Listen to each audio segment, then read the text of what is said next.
बिस्मिल्लाहिर्रहमानिर्रहीम। अस्सलाम वालेकुम। मैं समी इब्राहिम हूँ। आप हमारा यूट्यूब और फेसबुक चैनल देख रहे हैं। आज अडयाला जेल में 190 मिलियन पाउंड अलकादर ट्रस्ट का जो केस है उसकी समाअत थी और बहुत कुछ हुआ उसमें। सबसे पहले तो आपको ये अहम खबर दे दूँ कि बुशरा बीवी साहबा की इस केस में जो ज़मानत क़ब्ल अज़ गिरफ़्तारी है वो आज एहतसाब अदालत के जज ने उसको मंजूर कर लिया। दूसरी जो आज वहाँ पर जो वाक़यात हुए हैं वो बड़े अजीबो-गरीब थे। आज ख़ान साहब को बात करने की इजाज़त नहीं दी जा रही थी। एक शोर-शराबा था, जहाँ पर सहाफ़ी बैठे हुए थे, वहाँ पर पुलिस आ गई, जो जेल इंतज़ामिया वाले हैं, उन्होंने आके पीछे उनके वो स्टॉर्म कर दिया कमरे को पूरा। 10-12 लोग आ गए, 5-6 सहाफ़ी थे और उन्होंने शोर मचाना शुरू कर दिया ताकि जो ख़ान साहब के साथ गुफ्तगू हो रही है, वो गुफ्तगू ना हो सके। दूसरी तरफ इमरान खान के साथ भी जेल इंतज़ामिया खड़ी थी, वो भी उन्हें बार-बार कह रहे थे बस करें, बस करें। तो कई दफ़ा उन्होंने उनको कहा कि मुझे बात करने दो, बात करने दो। लेकिन जो सहाफ़ियों के पीछे जो लोग थे, जेल अहलकार जेल के पुलिस की वर्दियों में, जेल की वर्दियों में थे, उन्होंने बहुत शोर मचाया और फिर कुछ सहाफ़ियों को पकड़ के भी कहें बाहर चलें। तो सवाल ये किया गया कि जनाब अभी तो अदालत की कार्रवाई जारी है, तो बाहर कैसे चले जाएँ? तो उन्होंने कहा जी हमने इसको रेगुलेट करना है। तो ख़ान साहब ने ये इमरान खान ने कहा कि ये ओपन ट्रायल है और ओपन ट्रायल में मैं जो चाहूँ किसी से बात करूँ, और वो उस वक्त केस की सारी जो सिचुएशन है इसी केस के हवाले से गुफ्तगू कर रहे थे। फिर जब देखा कि बहुत शोर-गुल हो गया तो ख़ान साहब पीछे हट गए, अपनी उन्होंने मीटिंग की। कुछ 10-15 मिनट के बाद फिर आए, तो जब उन्होंने गुफ्तगू शुरू की तो फिर वही सीन शुरू हो गया। उसी तरह पुलिस वाले जो हैं उन्होंने शोर मचाना शुरू कर दिया, तो हुलगपाड़ा किया पूरा। आज यानी आज उन्होंने बिल्कुल ये नए, क्योंकि वहाँ पर कुछ तबादले भी हुए, ख़ान साहब ने भी ज़िक्र किया, बड़ी अहम गुफ्तगू की ख़ान साहब ने, मैं वो सारी आपको बताता हूँ। लेकिन रवैया बहुत सख्त था आज, और हालत ये थी कि जो जेल जहाँ पर वो अदालत है, जिस जगह पर ख़ान साहब बैठते हैं या उनकी फ़ैमिली बैठती है, उसके ऊपर जो चलने वाले 2 पंखे हैं वो बंद कर दिए गए। पसीने में शराबूर थे ख़ान साहब, और जज साहब चिलर पे ले रहे थे। सहाफ़ियों की तरफ भी जो एग्ज़ॉस्ट फ़ैन था वो बंद था।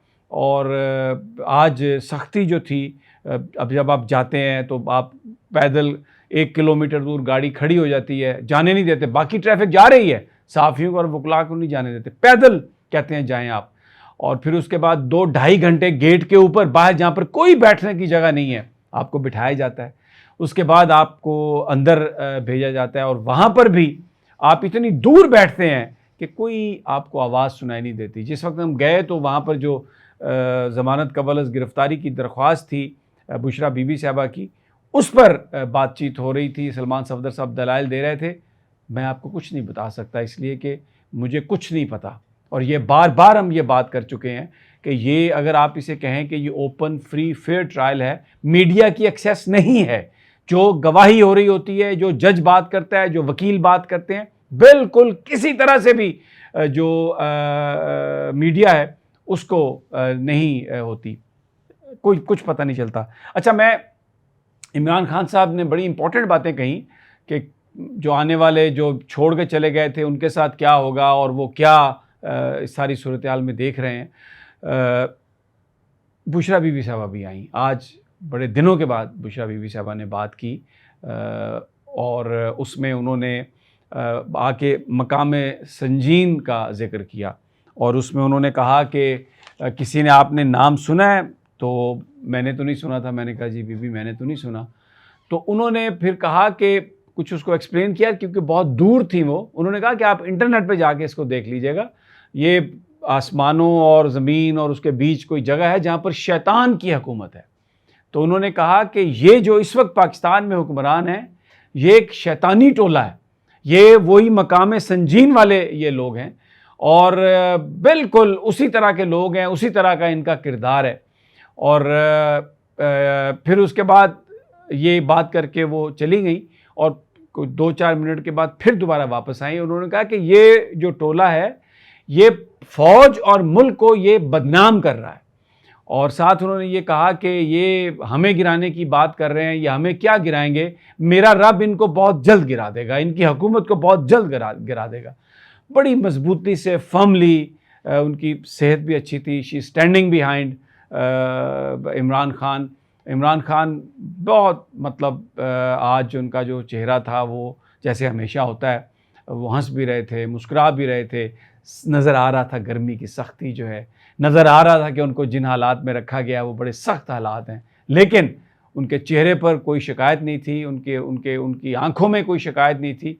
और उन्होंने जो बातें की मैं अब आपके गोशगुजार कर देता हूँ कि क्या उन्होंने ये बात कही। उन्होंने कहा कि सबसे पहले तो हमने हाई कोर्ट में एक दरख्वास्त दे दी है कि यहाँ पर जो एजेंसियों के लोग यहाँ पर बैठे हैं और ये सारी कार्रवाई को कंट्रोल कर रहे हैं, उनका क्या काम है अडयाला जेल में। ये एक सिविल गवर्नमेंट है, सिविल ट्रायल है, तो जेल में कर रहे हैं, ओपन ट्रायल है, लेकिन यहाँ पर एजेंसियों की बैठने की क्या तुक है। और ये जो मैंने 3 फैसले हुए और इन्होंने यहाँ पर कनपटी पर जजेस ने हमें बताया कि उन पर बंदूक रख कर उन्होंने फ़ैसले लिए।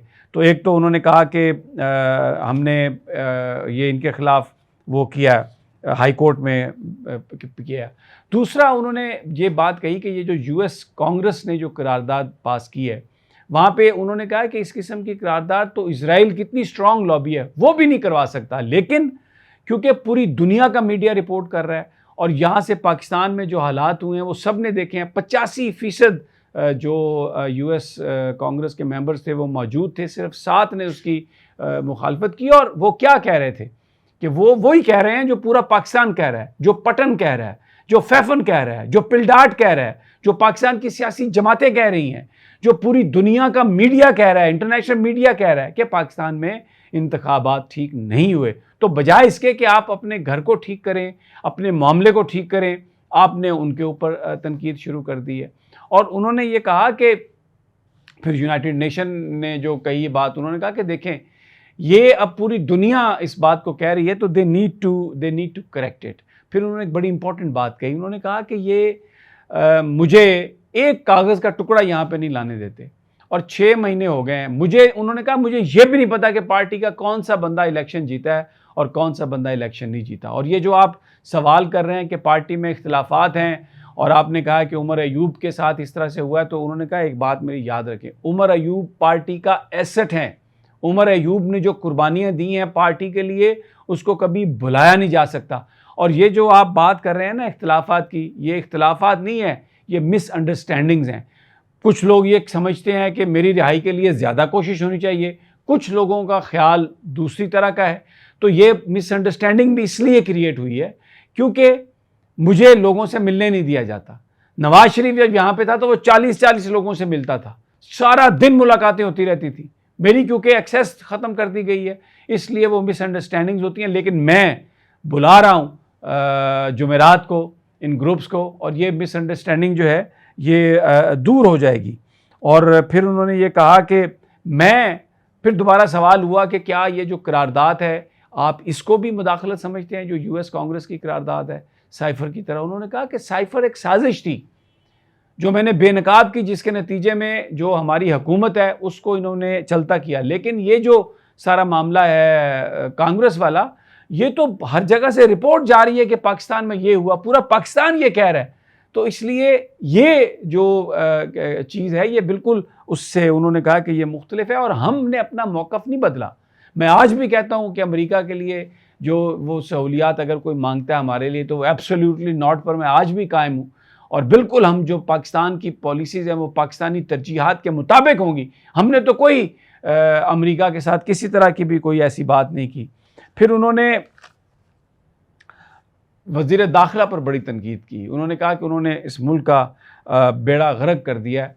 और अब फिर बजट पे बात की। उन्होंने कहा कि अगर ये हुकूमत अगली बजट तक रह गई तो मैं आपको बता दूं पाकिस्तान का जो ये हशर करेंगे ना, ये बिल्कुल पाकिस्तान को तबाही और बर्बादी कर देंगे। और पाकिस्तान को सिर्फ ओवरसीज़ पाकिस्तानी बचा सकते हैं। वो उनका सरमाया यहाँ पर आए, हम ऐसी सहूलियात, ऐसी सिचुएशन क्रिएट करें कि उनको प्रोटेक्ट करें कि वो यहाँ पर आके इन्वेस्ट करें। लेकिन ये तो यहाँ पर जो कर रहे हैं उससे लाखों लोग बाहर जा रहे हैं, पाकिस्तान को छोड़ के जा रहे हैं। तो फॉरवर्ड ब्लॉक का उन्होंने कहा कोई नहीं बन सकता फॉरवर्ड ब्लॉक। वो दिन गए जब इलेक्टेबल्स होते थे, लोग अब पार्टी को वोट दे रहे हैं। तहरीक इंसाफ में किसी की हिम्मत नहीं है कि वो फॉरवर्ड ब्लॉक बना सके। और फिर उन्होंने ये कहा कि सुप्रीम कोर्ट को ये चाहिए कि ये जो नशिस्तों वाला मामला है इसमें ये देखें, ये सारी सूरत हाल को देखें। इलेक्शन कमीशन हमारे पीछे लगा हुआ है, फॉरेन फंडिंग का जो केस इन्होंने बनाया था वो तब से हमारे पीछे लगा हुआ है और हमें उन्होंने इलेक्शन नहीं लड़ने दिया। जो हमारे साथ हुआ, सुप्रीम कोर्ट का ये फ़र्ज़ है कि वो तमाम जो हमारी शिकायत हैं, ये जो सारी सिचुएशन है, इसको वो देखे और इसकी तहकीकात करे। बहरहाल सिचुएशन मैंने आपको बता दी। आज सख्ती बहुत थी, नज़र आ रही थी और कोशिश ये की जा रही थी कि खान साहब किसी तरह से बात ना कर सकें। लतीफ़ खोसा साहब भी थे, उनकी बहू भी थी, बैरिस्टर गौहर भी थे, अली मोहम्मद ख़ान भी थे वहाँ पर, बैरिस्टर सैफ भी थे और मिशाल यूसुफजई भी थी, इंतज़ार हुसैन पंचोता भी थे। एक सवाल भी हुआ कि जी इंतज़ार पंचोता जो हैं ये शायद आपको वो बातें, ये पार्टी को हाईजैक करने की कोशिश कर रहे हैं। तो उन्होंने कहा इस पार्टी को कोई नहीं हाईजैक कर सकता। एक बहुत इंपॉर्टेंट क्वेश्चन हुआ बार बार कि जी बहुत सारे लोग पार्टी में आना चाहते हैं और बड़ी तनकीद हो रही है, फवाद साहब भी तनकीद कर रहे हैं। तो उन्होंने कहा कि देखें, जो लोग पार्टी छोड़ के गए थे, कुछ लोग तो वो थे जिनको मारपीट जिनकी हुई और वो अपनी जान बचाने के लिए चले गए। कुछ ऐसे थे जिनको फाइलें दिखाई गई और वो अपनी फाइलें देख के भाग गए, तो उनका तो केस क्लोज है। बाकी जब मैं बाहर आऊँगा तो तमाम जो लोग हैं उनका जो मामला है उसको देखकर मैं फिर फैसला करूँगा। फवाद साहब के बारे में मुख्तलिफ सवाल हुए, लेकिन क्योंकि शोर था, पीछे से पुलिस वाले शोर मचा रहे थे, उधर से भी शोर मचा रहे थे, खान साहब उसका जवाब नहीं दे सके बिल्कुल। और भी बहुत सारे सवाल थे उनका जब जो आज जो मैंने देखा जेल में, जिस तरीके से कोई ओपन फ्री फेयर ट्रायल नहीं है और अननेसेसरीली शायद नए आए हैं डिप्टी सुपरिटेंडेंट पंचोता साहब, मज़हर इकबाल पंचोता साहब, उनका कोई अरेंजमेंट था या क्या था। आज सहाफ़ियों के ऊपर भी पुलिस लगा दी गई, उन्होंने खींचा भी सहाफ़ियों को और तल्ख़ कलामी भी हुई आपस में सहाफ़ियों की, और शोर मचाते रहे कि सवाल ना कर सकें। मतलब जैसे कोई सहाफ़ी सवाल करता था तो शोर मचा देते, बस करो बस करो बस करो, और खान साहब तक आवाज़ नहीं जाती थी। वहाँ पर भी फिर उन्होंने बावाज़ बुलंद ये कहा कैमरे की तरफ देख के कि तुम भी मेरी बात सुन लो, तुम्हारे दिन भी अब बहुत कम रह गए हैं। तो ये हुआ जनाब आज अडयाला जेल में। तो इजाज़त दीजिए अगली वीडियो तक। अल्लाह निगहबान।